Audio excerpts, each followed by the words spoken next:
Si Manong.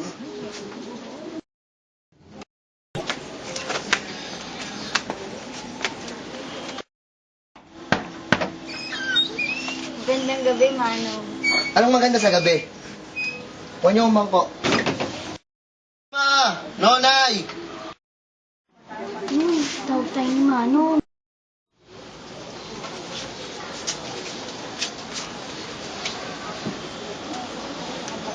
Dito banda dito. Kantahan niyo naman ako. La la la la la la la la la la la la la la la Lakas pa! la la la la la la la la Lakas pa! Lakas pa! la la la la la la la Kanina. Supremo! Supremo! Supremo! Meron kaming magandang balita. Kamusta ang lakad nyo? Naipuslit ba ang mga armas? Oo, naipuslit namin ang mga armas mula sa Kastila. Dahil nagpanggap kami mga nagdadalang tao. Patawag ang Supremo, nandito ng mga kapatid natin. Kababatid namin. Supremo! Magandang araw po. Magandang araw naman din. Nandito na po ang ating mga katipunerang kababaihan. Kamusta naman ang mga armas na ipuslit ba nila? Oo, Supremo. Mabuti naman. Marami-rami rin pala ang mga naipuslit yung armas mula sa mga Kastila. Magagamit natin yan panlaban sa kanila. Malaking tulong yan.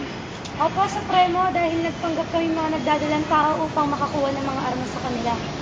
Napakagaling ng inyong ginawa. Magandang araw, Supremo. Magandang araw naman din.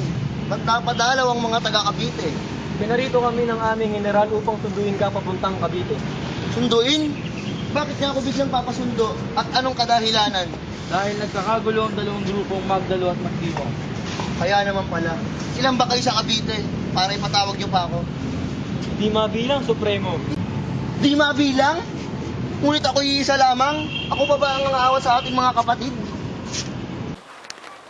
At ang nanalo para sa pagkapangulo, General Emilio Aguinaldo.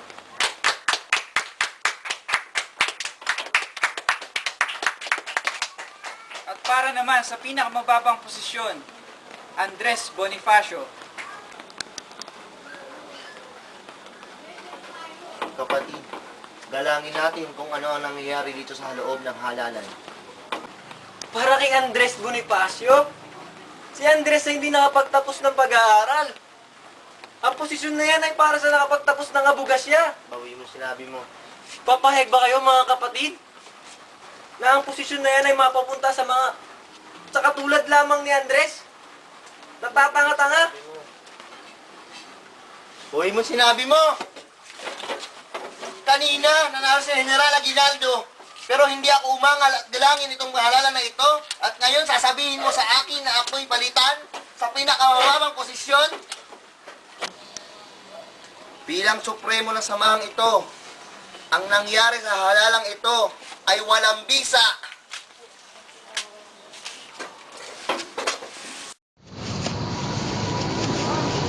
Supremo, Supremo. Ilabas mo ang pagiging Supremo mo. Supremo Bonifacio. Gawin niyo na lahat sa akin, mga kapatid. Huwag niyo nang idamay ang aking kapatid. Takasilid sa bayan!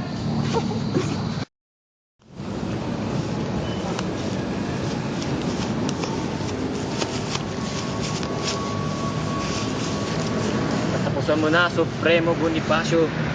Patayin niyo na ako. Ang nakatakdang oras. Supremo Bonifacio!